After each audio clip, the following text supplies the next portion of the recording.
इंद्र। अब हम यहाँ एक सरपंच बन जाते हैं, चेयरमैन बन जाते हैं, मेंबर ऑफ पार्लियामेंट बन जाते हैं, या एमएलए बन जाते हैं, मंत्री, मुख्यमंत्री, प्रधानमंत्री, राष्ट्रपति बन जाते हैं एक छोटे से टुकड़े का। तो हम ये सोच बैठते पता नहीं हमने क्या पा लिया। कुछ भी नहीं पा लिया।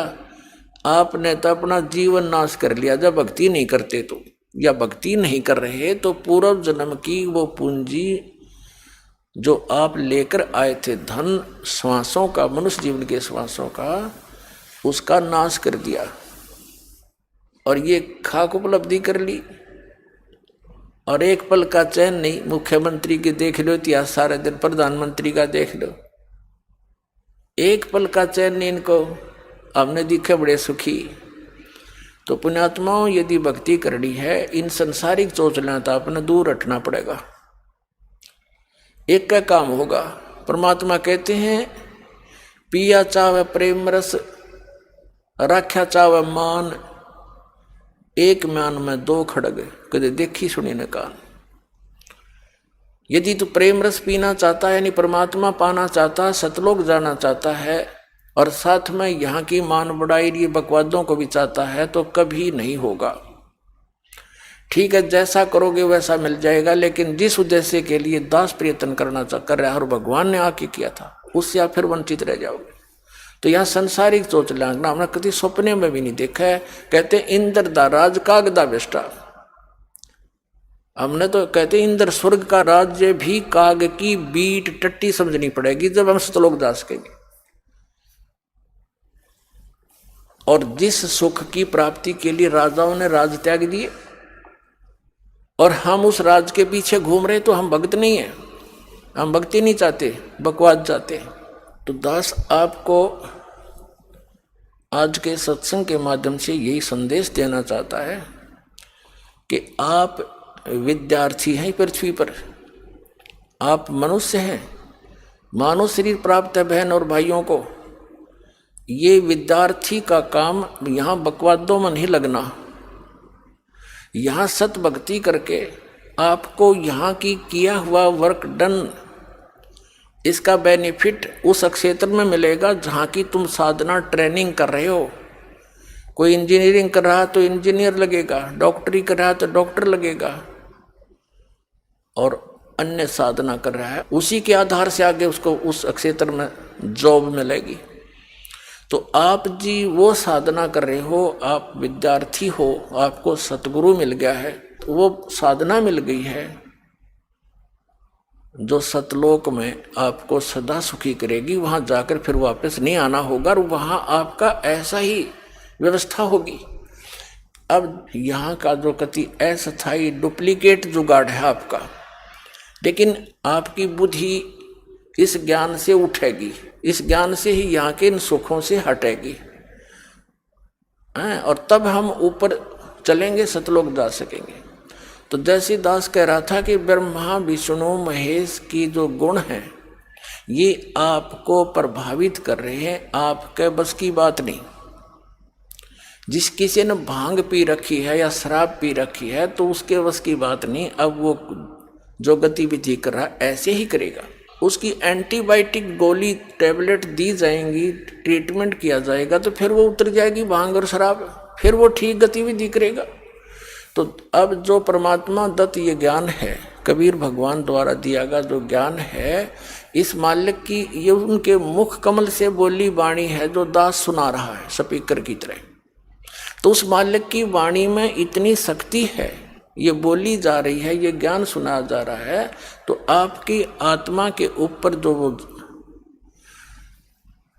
नशा हो गया है वो हट जाएगा, कम हो जाएगा, समाप्त हो जाएगा, और फिर आपकी यहाँ से इच्छाएं हटेंगी, आप सीधे चलोगे। भांग उतरी, नशा उतरा, आदमी फिर तो ठीक बोलेगा, सब व्यवहार ठीक रखेगा। उस समय उसको मालूम नहीं तू माँ को गाली दे रहा है या पिता से बुरा बोल रहा है, कहाँ खड़ा है, कहीं नंगा पड़ा है। तो अब हम इस काल की भांग ने पिए पड़े हैं। कबीर ये माया अटपटी सब गट आण अड़ी, और किस किस न समझाऊं या कुआ भांग पड़ी। तो ये परमात्मा का ज्ञान और ये भक्ति एंटीबायोटिक का काम करेगी। आपकी अब नशा उतरेगा भी, आप फड़कोगे एकदम, सचमुच क्या कर रहे हैं। पिछले इतिहास याद दिलाए जाते हैं कि यहां तो आप रह ही नहीं सकते। आप यहां देखो कितना आपके बच्चे हैं, परिवार है, माता है, पिता है, संपत्ति है, आप बिल्कुल समाज में रह नहीं सकता। तो हमने काल के द्वारा हमारे ऊपर लादे हुए उस अननेसेसरी वेट को हमने पटक देना ही, रखना नहीं सिर पे। उसमें कौन कौन से हैं, ये बड़ी बड़ी कोठियां बनाना, 5-4 प्लॉट लेकर डाल देना इस आशा से कि घने हो जाएंगे और कल मृत्यु हो जाए, घने सिर में मारेंगे हम। बच्चों को भी मार्ग पर लगावे, परमात्मा से जोड़ उसके बच्चों को, आपका परम कर्तव्य बनता है। फिर मालिक आप रुखाड़ा होगा। कहते सिर सौंप्या गुरुदेव को, सफल होया ये शीस, नितानंद इस शीस पर आप बसे जगदीश। सिर सौंप्या गुरुदेव को, भगवान के निमित्त कर दिया, बच्चों को नाम दिवा दिया, सिर सौंप दिया और कौन सा काट के थोड़ा ही चढ़ाना है। यानी अपने परमात्मा पर समर्पित हो जाना, उसमें एक ही भाव समझना। अब जैसे एक आश्रम के अंदर कुछ 5-7 भक्त रहा करते थे, गुरुजी उनको शिक्षा दिया करते थे कि भाई भक्ति मार्ग के अंदर गुरुजी के वचन को पालन करना अनिवार्य होता है। चाहे आपने अपनी क्रियाएं अच्छी लगती हो, पर गुरुजी मना कर देता है तो आपने तुरंत त्यागनी होंगी, यदि मोक्ष और भक्ति लाभ चाहते हैं। भाई जो गुरु बचन पे डट गे रकट गे फंद 84 के, भाई जो गुरु बचन पे डट गे रकट गे फंद 84 के, कट गे फंद 84 के, रकट गे फंद 84 के, भाई जो गुरु बचन पे डट गे कट गे फंद 84 के। वस्तु मिली ठोड़ की ठोड़, मिट गई मन पापी की दौड़। वस्तु मिली ठोर की ठोर, मिट गई मन पापी की दौड़। भरम मिटे मथुरा काशी के, भरम मिटे मथुरा काशी के, भाई जो गुरु बचन पर डट गए कट गए फंद 84 के। ऐसी शिक्षा दिया करता था। एक दिन उस गुरुजी ने सभी शिष्यों को बुलाया और कहा, पहले तो ये प्रवचन किया कि भाई गुरु की आज्ञा का पालन करने वाला शिष्य सफल होता है और गुरु की आज्ञा की अवहेलना करने वाला असफल होता है। फिर कहने लगा, भी एक काम करो, तुम मेरे सिर में 5-5 जूते मारो। सभी साथ साथ बैठे थे, सुन्न हो गए, सामने देख नहीं रहे, नीची गर्दन कर दी। तब गुरुदेव ने फिर कहा, भी मैंने आपसे क्या बोला है, गुरुजी की आज्ञा का पालन करना चाहिए। वो एक भी ना उठे, एक खड़ा हुआ, अपना जूता निकाला, गुरुजी के चरणों में जो आसन पर बैठे थे उनके नीचे बैठ गया जाके, और उनके चरणों के निकट जाके अपने सिर में 5 जूते मारे। तब गुरुजी ने कहा, भाई डांडी मत मारे, तेरे सिर पे नहीं कहा, मैंने मेरे सिर पे कहा है। तब उसने क्या जवाब दिया विवेकवान व्यक्ति ने कि हे गुरुदेव, ये दास का शीश भी तो आपका ही है, क्या इस दास को आप अपना नहीं मानते? तब उसने कहा था, बेटा इसमें विवेक की आवश्यकता है और सिर सौंपना इसका नाम होता है, काट के नहीं देना। तो सिर सौंप्या गुरुदेव को, सफल होया यो शीस, नितानंद इस शीस पर आप बसे जगदीश। तो उन बच्चों को भी मालिक तो जोड़ दे, पावर की करेक्शन दे दे उनसे।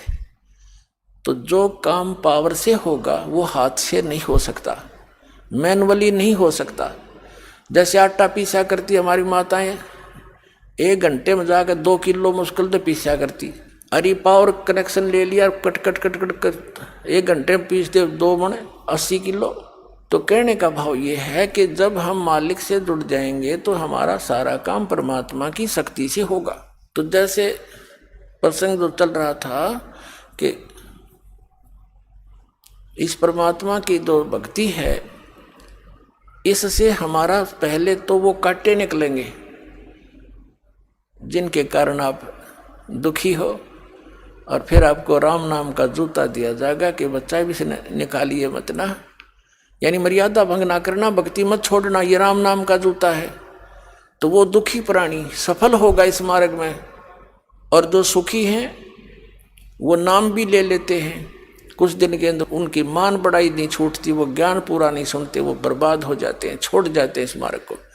और उनके लिए वरदान है उन पुण्यात्माओं को जिनको ये संकट और कष्ट आया, जिसके कारण भगवान से जुड़े वो आजीवन नहीं दूर हो सकते, क्योंकि उनको पता है जब भगवान से दूर हो गए तो वो कैर फेर टूट जाएंगे।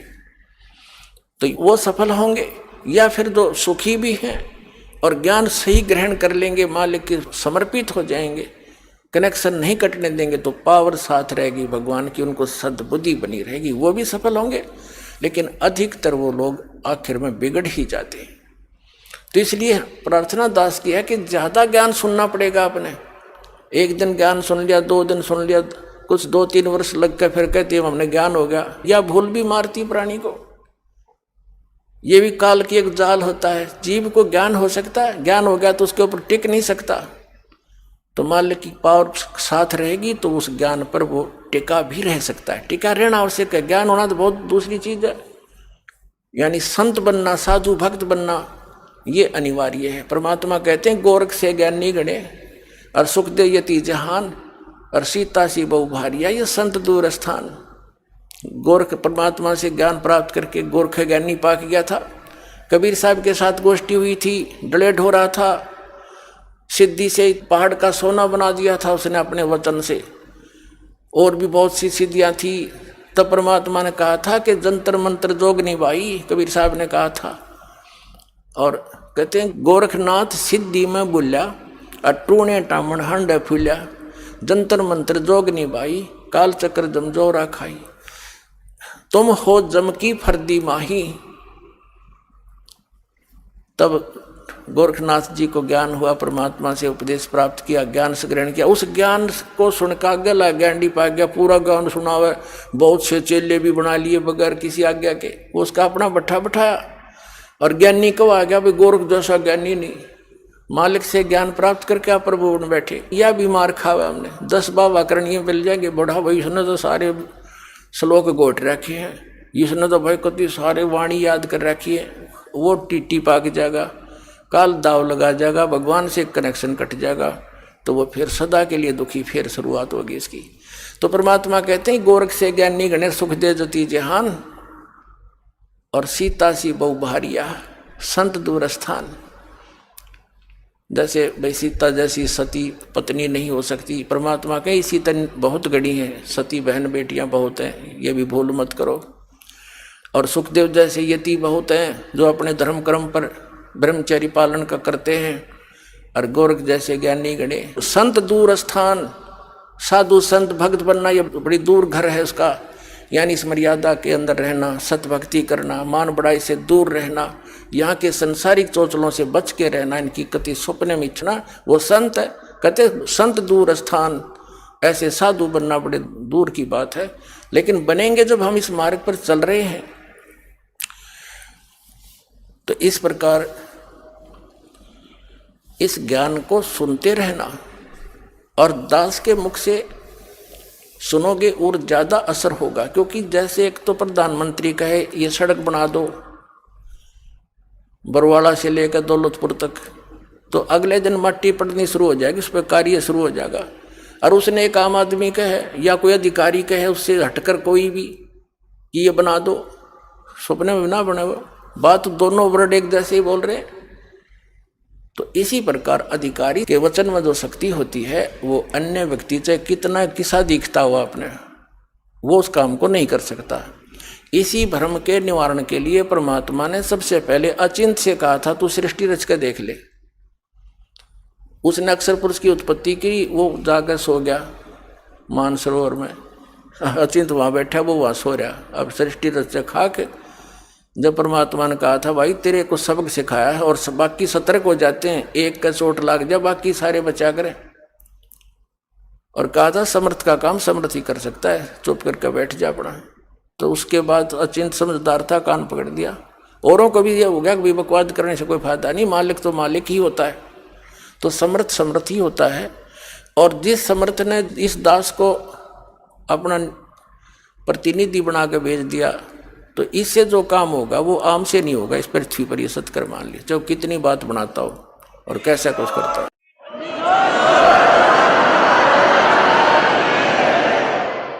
ये इसलिए बताया जाता है कि फाउल पॉइंट हो जाएंगे, मार खा जाते हो आप।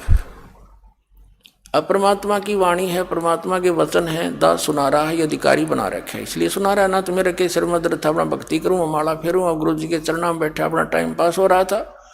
आदेश हो गया धनिका के नाम दिया कर। नाम देना कोई बालकों का खेल नहीं है, ये तो सबका अपना वजन सिर पर रखने वाली बात है। जो अधिकारी नहीं है तो अब जैसे एक कोई अधिकारी है, वो कितने व्यक्तियों को अपने घर पर नौकरी दे सकता है, एक ना उठे उस पर एक भी नौकर है, और वो गवर्नमेंट का अधिकारी है, गवर्नमेंट की तरफ से उसको आदेश है कि आप इतने क्लर्क भर्ती कर दो, इतने टीचर भर्ती कर दो, तो वो कितने भर्ती कर दे उसका जिम्मेवारी फिर गवर्नमेंट, उसके तो साइन होंगे, साइन करने की के पेन और इंक भी गवर्नमेंट की होती है, और उसके साइन से उन बच्चों को वो लाभ मिलता है और सरकार देती है। तो दास तो एक साइन करनिया बना रखा है यो नाम देने वाला, और इस दास से साइन कराने के बाद, उपदेश लेने के बाद, वह सच्ची सरकार आपको लाभ देना शुरू कर देगी। उसी दिन से आपका फिर सफलता मिलेगी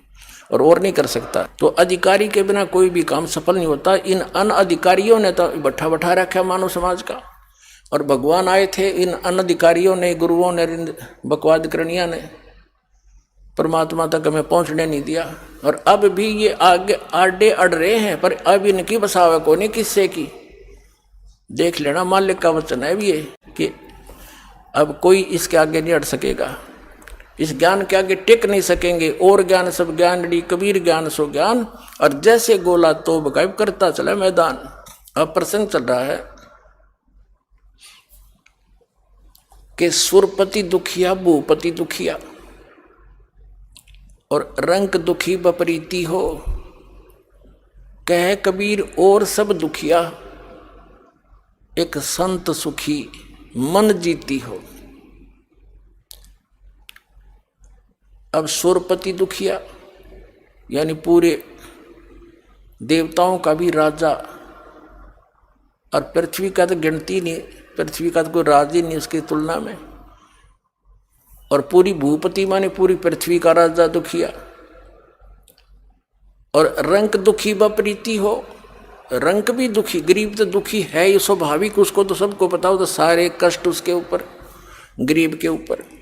और जब वो भक्ति से जुड़ जाता है, मालिक की शरण में आ जाता है, सत भक्ति करता है, तो फिर वो रंक भी और वो राजा भी एक स्कूल के बालक, एक क्लास के विद्यार्थी हो जाते हैं, और दोनों को समांतर लाभ मिलना शुरू हो जाता है। लेकिन परमात्मा कहते हैं कि संत सुखी मन जीती हो। अब नाम लेने के बाद हमने अपने मन को जीती बनना पड़ेगा। कैसे जीतेंगे? बात वहीं आती है जो गुरु वचन पर डट गए कट गए फंद 84 के। इस ज्ञान से मन डटेगा, इस ज्ञान से मन की रुकावट बनेगी, और ये मन फिर ऐसा हो जाएगा, ये बिल्कुल तो समाप्त होता नहीं, क्योंकि ये भी यहाँ 21 ब्रह्मांड का मालिक, ये काल है, उसका एजेंट है ब्रह्म का। इसको इस ज्ञान से आत्मा इतना टाइट कर देगी, देखो ये हानि नहीं पहुंचा सकता। जैसे दास का जन्म किसान परिवार में हुआ, हम देखा करते थे जो बैल ज़्यादा फूफा करता था उसको टाइट रस्से से बांध देते थे, उसकी रेंज कम कर देते थे, उसके सिर सर मारने की, तो उसकी कुछ सीमा होती थी, उस तक ही वो फूंफा कर सकता था, हानि नहीं पहुंचा सकता था। तो इसी प्रकार इस मन रूपी इस बैल को जो हानि पहुंचाता है, इसको इतना टाइट बांध देंगे हम, इस ज्ञान से इतना टाइट बंध जाएगा ये कि हानि नहीं पहुंचा पाएगा, आत्मा तुरंत एकदम सतर्क हो जाएगी। अब तो मन इसको मूर्ख बना रहा है, तेरा नो नुकसान हो जाएगा, फलाने ने ये कोठी बना ली, उसने ऐसा बना लिया। इस आत्मा के सारे ही आगे चलता है, ये इसके ये समझ लो जैसे जिसकी टांग ना हो और वो सपोर्ट से चलता है। तो काल जो है यो मन बिना पैरों का है, यो आत्मा के पैरों को प्रयोग करता है। जब आत्मा को ज्ञान हो जाएगी, उठे कोडी, ये चल सकता नहीं इससे आगे। तो इस प्रकार ये मन जीता जाएगा। जैसे आगे गए ना बावड़े, रहते भी सब जाही, बिन साहेब की बंदगी कहीं ठोर ठिकाना नहीं। अब परमात्मा क्या बताते हैं, जैसे मोती ओस का ऐसी तेरी आव, गरीब दास करो बंदगी, बहोर न ऐसा दाव। जैसे मोती ओस का, सुबह आप देखते हो रात को ओस गिरती है पत्तों पर, कांटों पर, ओस के बिंदु से, पानी के बिंदु से लटक रहे होते हैं। सूर्य के प्रकाश से उनमें इतनी चमक लगती है जैसे मोती लटक रहे हों, और 2 घंटे के बाद उनका नामो निशान नहीं मिलता, खत्म हो गए। तो यहाँ परमात्मा कहते हैं तुम्हारा यहाँ जीवन उस कांटे पर लटकी हुई ओस के जल के तुल्य है। जैसे मोती ओस का ऐसी तेरी आव, गरीब दास कर बंदगी, बहुरनी ऐसा दाव। ये मानव शरीर और ऐसे समय में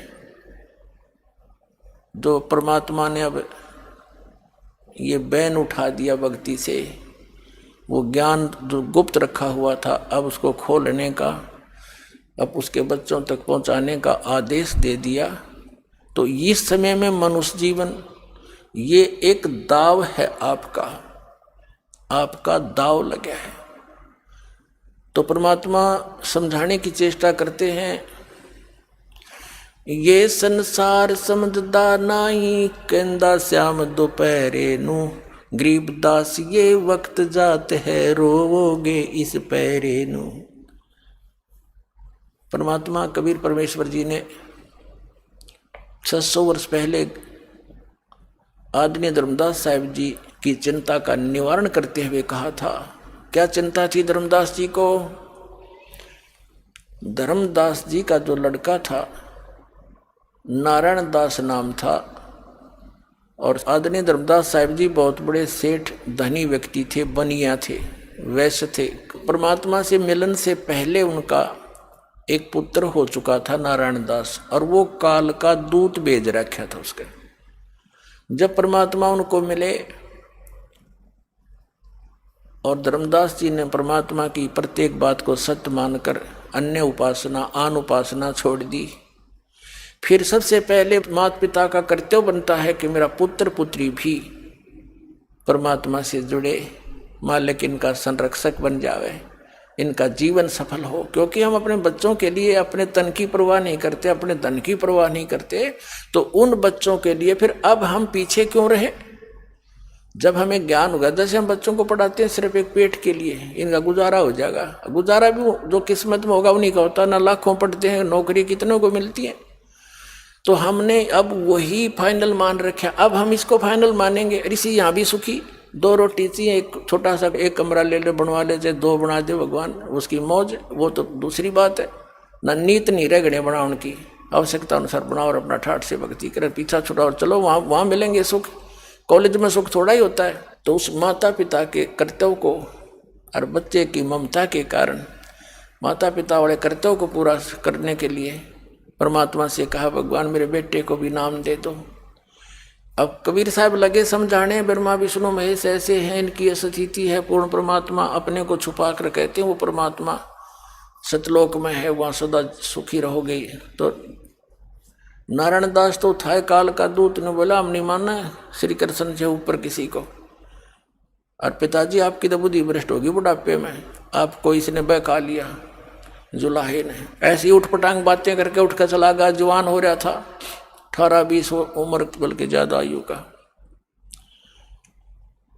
तो नारायण दास को काफी समझाया, धर्मदास जी ने भी कहा बेटा मेरी आत्मा है तू, मुझे ज्ञान हो गया, मैं बालक नहीं, तू मेरी हर बात की आज्ञा का पालन करता था, आज तेरी गिर गई, तू क्यों नहीं मान रहा मेरा। उसका आगे बैठ कर रोए, समझावर उठ कर चल पड़े कि कहाँ से ज्ञान ले आए तुम, कहाँ से ज्ञान लिया। तब अति चिंतित देखकर धर्मदास जी को परमात्मा ने कहा धर्मदास क्यों चिंता करता है भाई, क्या बात है कि भगवान युद्ध दुश्मन पैदा हो गया, मेरा बेटा क्या होगा इसका, ये तो कुत्ता बनेगा, गधा बनेगा, सुअर बनेगा, योनिया भोगेगा। जब नहीं उसके ममता नहीं हट रही थी नारायण दास से, तो परमात्मा ने अपनी शक्ति से नारायण दास को बुलवाया और उसके सामने ऐसे कर दिया मालिक ने अपना आशीर्वाद भरा हाथ, और कहा धर्मदास देखो तेरे बेटे को। अब उसका असली रूप जो अंदर था, धर्मदास की दिव्य दृष्टि खोल दी और वो देखा, लंबे लंबे दांत, विकराल चेहरा। परमात्मा ने कहा ये काल का दूत है भाई, और तू मेरा हंस था बेटा, तेरे घर में पैदा कर दिया कि भक्ति नहीं करने दे, तेरे गल में जैसे पशु के गल में लठ बांध दिया करें रस्सी ते, पाया सा इतना लंबा मोगरा सा डंडा सा, वो चाल न चालन दे, चाल तो गट्टियां पर लग गए पैरों में उस पशु के। कहते यूं तेरे गले में काल ने यूं बांध दिया, ये तेरी भक्ति में बाधा करना चाहता है। तो एकदम वो घबरा गया, सचमुच इसकी शकल देखते कलेजा फट जाएगा। तब धर्मदास जी ने कहा कि बेटा नारायण दास जा कर ले काम, जा कर ले काम। वो मानना उसने था ही नहीं, उठकर चला गया नारायण दास। तो परमात्मा के चरणों में पड़ गया कि भगवान मेरा वंश तो काल का होगा सारा ही। तब उसकी चिंता का निवारण करते हुए भगवान ने कहा बेटा तेरा 42 पीढ़ी तक वंश चलेगा, 42 पीढ़ी। तब धर्मदास जी और बुरी तरह रोने लग गया कि भगवान इस काल के वंश तो ना चल बढ़िया, हे भगवान मेरा तो काल का वंश होगा। तब परमात्मा ने कहा नहीं, तेरे एक पुत्र और मेरी आशीर्वाद से तेरा पुत्र होगा, उससे तेरा वंश चलेगा। अब उस समय उनके इतिहास में लिखा जीवनी में कि वो 86 वर्ष के हो लिए थे धर्मदास जी, 86 वर्ष के, और दोनों पति पत्नी घने वृद्ध हो रहे थे। तब उनके बात गले उतरे नहीं कि मेरी पत्नी का तो मासिक धर्म भी बंद 20 वर्ष से 30 वर्ष से, अरे ये कैसे होगा। यानी जैसे बच्चा उठा लेता पेन को, वो पूछता पिताजी क्या है, उसको कहते पेन है, वो कहता पेन है, फिर भी कहता पेन है, वो स्वीकार भी नहीं करता, अस्वीकार भी नहीं करता, उसको रख कर चला जाता है और खेलने लग जाता है, पर उसकी बुद्धि ग्रहण नहीं करती ये क्या कहना चाह रहे। तो ऐसी स्थिति में धर्मदास जी ना करे ना स्वीकार करे। तब परमात्मा ने कहा विश्वास कर बेटा मेरे वचन पर। तो मालिक ने ऐसे हाथ किया, आसमान से एक आत्मा यानी एक बालक आया, उसके आंगन में लेटा दिखाई दिया, उसके आंगन में खेलता हुआ, कि ये आएगा 10वें महीने तेरी पत्नी के गर्भ थे। अब धर्मदास जी के साथ तो वो स्थिति थी कि यूं होलेगी जब वह बात बनेगी। तो परमात्मा ने दया करी, 10वें महीने वो पुत्र उत्पन्न हुआ। अब वो पुत्र उत्पन्न हो गया, फिर उसको चिंता हुई कि भगवान आप तो अब चले जाओगे और हम भी चले जाएंगे, मेरे वंशज पार कैसे होंगे, मेरे जो आने वाली पीढ़ियां हैं 42 पीढ़ी तो आपने दे दी, इनका कल्याण कैसे होगा। तो परमात्मा ने कहा कि इसको आशीर्वाद दूंगा मैं, धर्मदास तेरे पुत्र को थोड़ा सा ये होलेगा 10, 12, 15 साल का, तो इसको मैं नाम देने का अधिकारी बना दूंगा, और इससे जो उपदेश लेंगे आपके भी परिवारजन वाले या कोई अन्य और भी, तो उनको लाभ मिलेगा। लेकिन अभी इनको मोक्ष नहीं होगा इनका। अभी वास्तविक मंत्र इनको बताना नहीं है और आप भी इनको नहीं बताना। धर्मदास मेरी लाख दुहाई, ये मूल ज्ञान और ये सार नाम कहीं बाहर ना जाइए।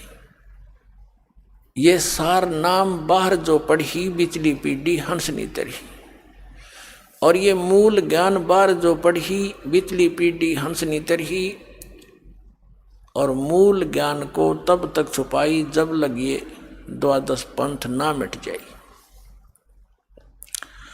अब धर्मदास जी को यह चिंता बनी कि परमात्मा इनको ओरिजिनल मंत्र मिलेगा नहीं, क्योंकि परमेश्वर कबीर जी ने उस समय ये 5 मंत्र दिए थे।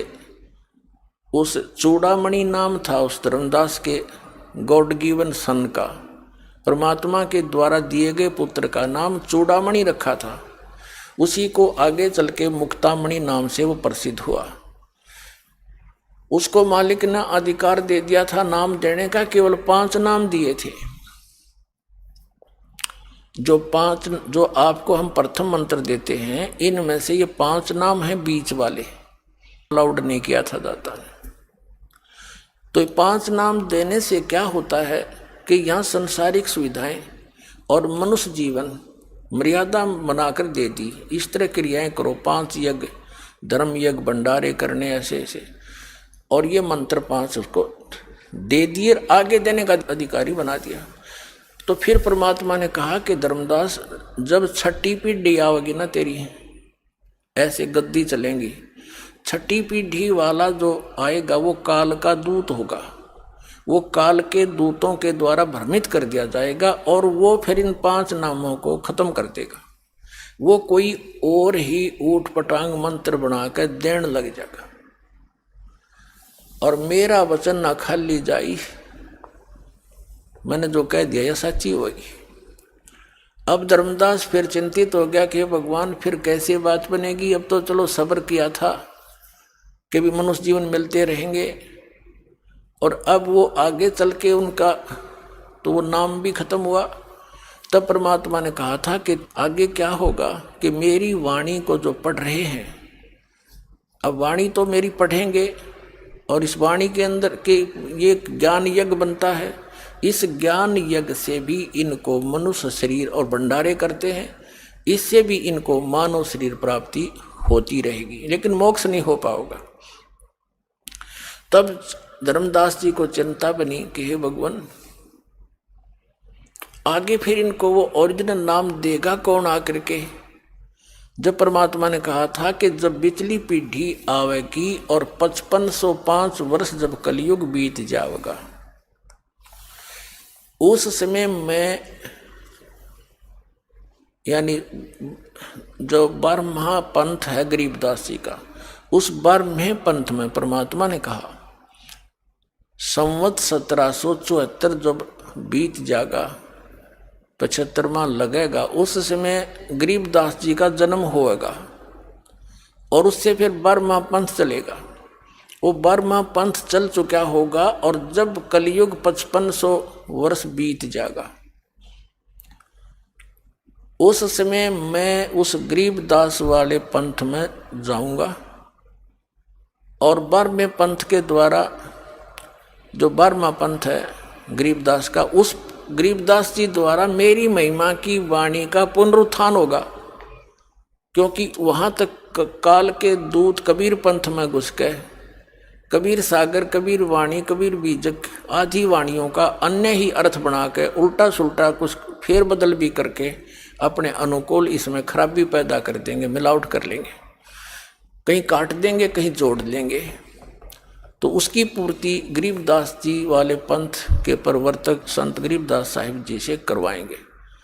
और फिर गरीबदास वाले पंथ में जब 5500 वर्ष वाले समय आएगा पिछली पीढ़ी का, तब मैं जाऊंगा उस गरीबदास वाले पंथ में आगे चल, और सभी पंथों का मिटा करके एक पंथ चलाऊंगा। उस समय धर्मदास, उसके बाद हजारों वर्षों तक ये ज्ञान चलेगा। पूरी पृथ्वी पर मेरा ही नाम, मेरा ही ज्ञान और कबीर भगवान रह जाएगा। और सभी पूरी विश्व की जितनी भी पुण्यात्माएं हैं मनुष्य शरीर धारण करेंगी, क्योंकि उन अच्छी आत्माओं को जन्म दूंगा फिर मैं। जैसे ही नाम लोगे आप, आपके घर जो संतानें आएंगी वो बहुत पुण्यकर्मी आएंगी। उनको तो बचपन से ही कोई संघर्ष ही नहीं करना होगा, वो तो परमात्मा कबीर कबीर करते जन्म लेंगे। तो उन जो स्टॉक रखा भगवान ने, उन आत्माओं को आपके घर भेजेगा। उनकी तो आपने किसी बात की भी चिंता करने की आवश्यकता नहीं, वो तो स्वयं ही, वो कहते हैं ना born with the golden spoon है, वो होंगे आपके घर पर। तो जब कहा था कि फिर तेरे वंश चलेगा 42 पीढ़ी तक, और इस मेरे उस चलाए जा रहे उस पंथ, सुकृत पंथ कहा है मालिक ने, यानी यथार्थ कबीर पंथ से जो उपदेश ले लेगा और मर्यादा में रहेगा धर्मदास, तेरी पीढ़ी वाले वीर और पूरा विश्व ही पार होगा। तू अपनी पीढ़ी की चिंता कर रहा है, मैंने सारे विश्व के प्राणियों की चिंता। तो उस समय सबको मैं ये ज्ञान ऐसा दूंगा और ये नाम दूंगा। तो परमात्मा ने उनका दिल रोकने के लिए कि मैं आऊंगा ये कह दिया होगा, स्वयं ना है तो दास भेज दिया उसी पंथ में। अब ये कर दिया अज्ञान अंधेरा साफ। तो अब इस ज्ञान के आधार से आप जी ने इस संसार के चोचलों से वापस हटना पड़ेगा। आप अपने आप को एक विद्यार्थी समझें और सच्चाई समझो, या सत्य है कति 100 की 100 सत्य है। आप जो क्रियाएं यहाँ कर रहे हो अपना जीवन नाश करने की कर रहे हो, और जो कुछ भी आपको मिलना होता है वो प्रारब्ध में वैसे भी मिल रहा होता है। और अब आप उस समर्थ की शरण में आगे आपको आवश्यक जो वस्तु होगी आपके भाग्य में ना होगी तो भी देगा। तो सारी सृष्टि का पालक है, संचालक है, ये वो परमात्मा मिल गया। और मनुष्य जीवन केवल परमात्मा पाने के लिए ही है। बाकी यहाँ की सुविधाएं में जो जोड़ जुगाड़ में लग रहा है वो विद्यार्थी ठीक नहीं, वो भगत अच्छा नहीं। इंद्र दा राज कागदा बेस्टा, आराम सरपंच बनने की तैयारी कर रहे तो भगत हैं हम मंत्री मुख्यमंत्री की आशा लगाए बैठे, भक्त नहीं है। ठीक है, जैसे करोगे वैसा फल मिलता रहेगा। मंत्री जाप करोगे, धर्म करोगे, वो फल अवश्य मिलेगा, लेकिन उस मूल वस्तु से वंचित आप रह जाओगे, फिर फायदा क्या उसका, व्हाट इज यूज। तो यहाँ क्या बता रहे हैं परमात्मा,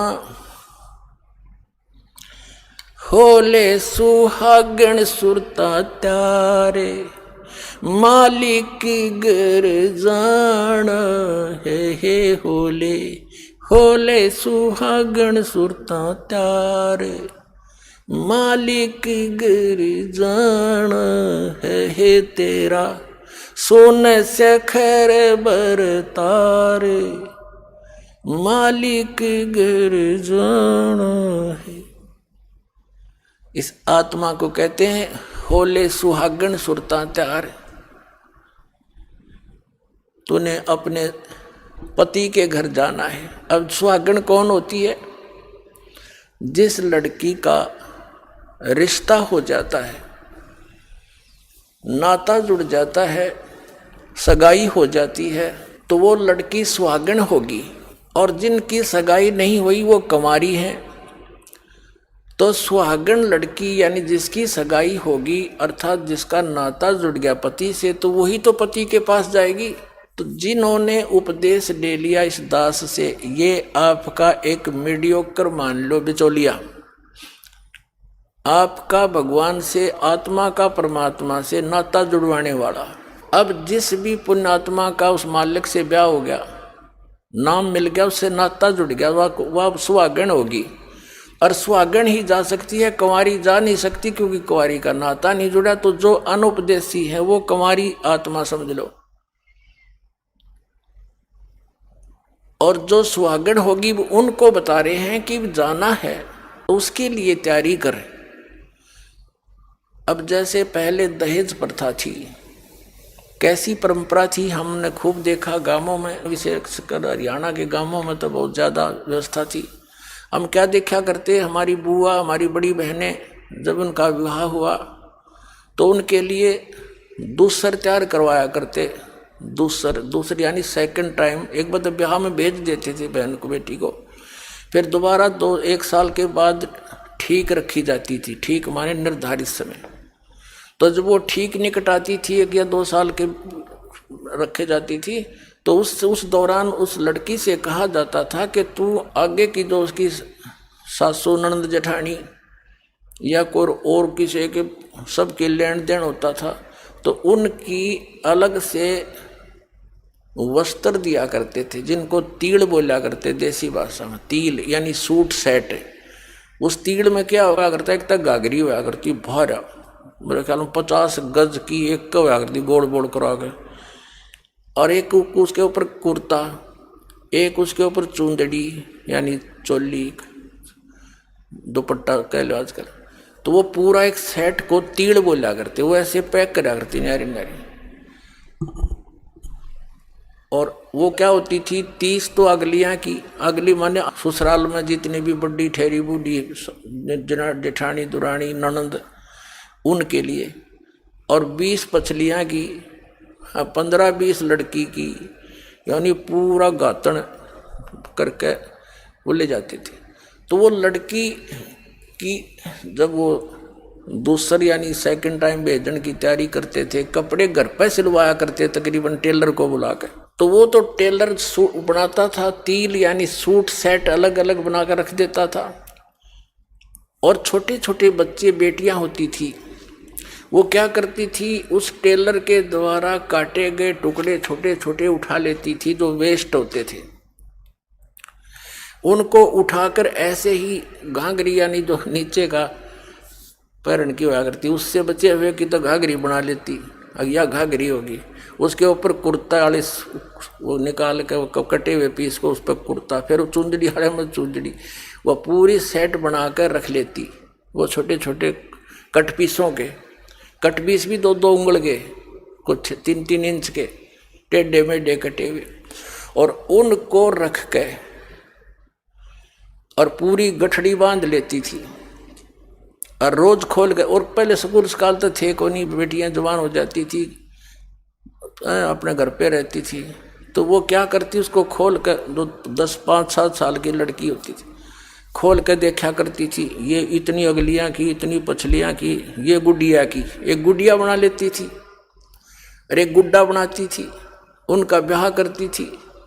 फिर गुडिया की वो सारी तीड़ उसके साथ रख के और गुड्डा के साथ फिर दूसरी अलमारी में दराया करती है। वह पहुंच गई वहां पर। अब उसकी लड़की के वो गठड़ी बांध रखी थी, वो तील बोलती थी उनको, सूट सेट अलग अलग, उनमें से कोई दूसरी बहन या भाई निकाल लेता एक आधी उस चिथड़े ने, उस टुकड़े ने, और वह गिनती अगले दिन एक कम पाती तो और रोती। घर के पूछते भी क्यों रो रही है बेटी तू, मेरी तीड़ निकाल ली, किसने निकाली, मेरी तीड़ निकाल ली, बुरी तरह रोवे पाँ पीटे।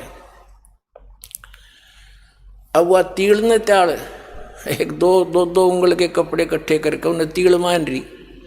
तो यहाँ परमात्मा हमें याद दिलाना चाहते हैं कि तुम जो संसारिक सुखों को, यहाँ की सुविधाओं को जो उपलब्ध करने में अपना जीवन व्यर्थ कर रहे हो, ये तो वो गुड़िया के साथ खेल रहे हो आप।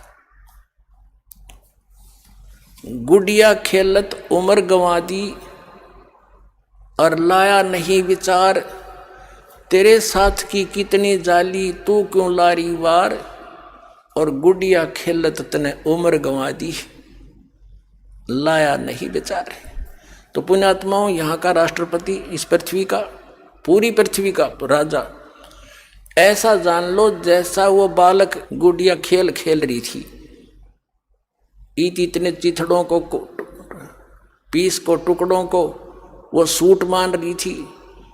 और ओरिजिनल सूट कैसा होता है, और गुड्डा को गुड़िया का ब्याह कर रही थी।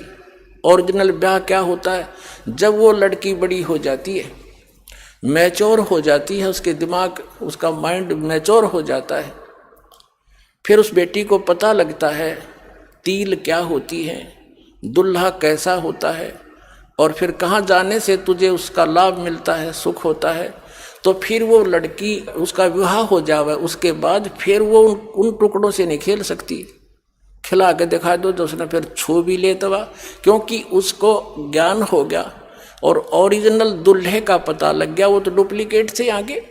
तो हम जब उस अपने सच्चे मालिक रूपी दुल्हे से जब आत्मा का यो निकाह हो जाएगा, विवाह हो जाएगा, यानी उसके सुख का जब इसने ज्ञान हो जाएगा फिर इन गेल नहीं खेल सकता, टाइम पास करना होगा फिर तो उसने यहाँ पर जितने दिन का शेष जीवन रह रहा है। आशा भगवान में लग जाएगी, हटाने से नहीं हटती है, इस ज्ञान से आपको इतनी दृढ़ता आ जाएगी। और फिर परमात्मा कहता है यहाँ अगर तने थोड़ी बहुत जो सुख चाहिएगा यहाँ का तो भी मैं ही दूंगा। जिसके प्रारब्ध में है भगवान से दूर है तो भी वो सुख ले रहा फिर अगले जन्म है, अब तो ले लिया, अगले जन्म में गधा बन गया, वो सुख कहाँ गया। और परमात्मा कहते फॉरएवर सुख दूंगा, सदा के लिए सुखी कर दूं। तो हमने उस सुख की आवश्यकता थी, हम इसी में अपना जीवन गुड़िया खेल जन्म गवा दिया, तने लाया नहीं बेचारे।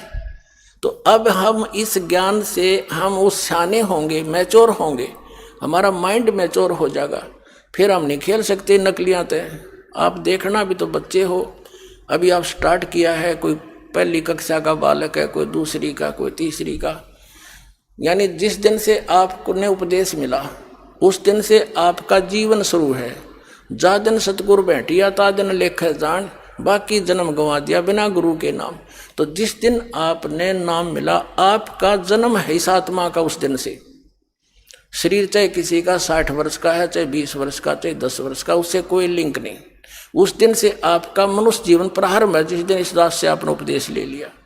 तो आज किसी ने 2 वर्ष हुए हैं, किसी ने 6 महीने हुए हैं, तो वो 6 महीने का बालक है, 2 वर्ष का 2 वर्ष का ही है, कोई 10 वर्ष हो गए तो 10 वर्ष का बालक ही है वो। तो ऐसे जिस दिन से आपको ये, जब आप मैच्योर हो जाएंगे और परमात्मा आपके साथ ऐसे लक्षण करेगा, आप देखते रह जाओगे कि भगवान ऐसा कर रहा है, और फिर हम नालायक उल्टे अपने प्रयत्न से बकवादों में पैर दे रहे हैं। आत्मा धिक्कारा करेगी आपने इस मन को, और फिर ये ऐसा चलेगा बिल्कुल सीधा स्ट्रेट चलेगा तो दूर पहुंचे, घर पहुंचेंगे। अब हम सफर में चल रहे हैं, कहीं डुगडुगी बजाने वाला खड़ा है, उद्देश्य छोड़कर वहां बैठ के रात होगी, रात में फिर आगे सफर कैसे करेंगे, यानी इतना समय वेस्ट किया। तो परमात्मा कहते हैं फिर हम अपना सीधा चलेंगे, यहाँ की किसी प्रकार की भी इस तड़क भड़क को हम महत्व नहीं देंगे। तो क्या बताते हैं, सतगुरु मारे बानिया करते बनज व्यवहारी, बिन डांडी बिन पालड़े ये तोल दिया संसारी। कितनी गहरी बात कही है मालिक ने, यानी आप आरती आप साजे, आप किंगर आप बाजे, आप ताल झांझनकारा, आप नचे आप देखना।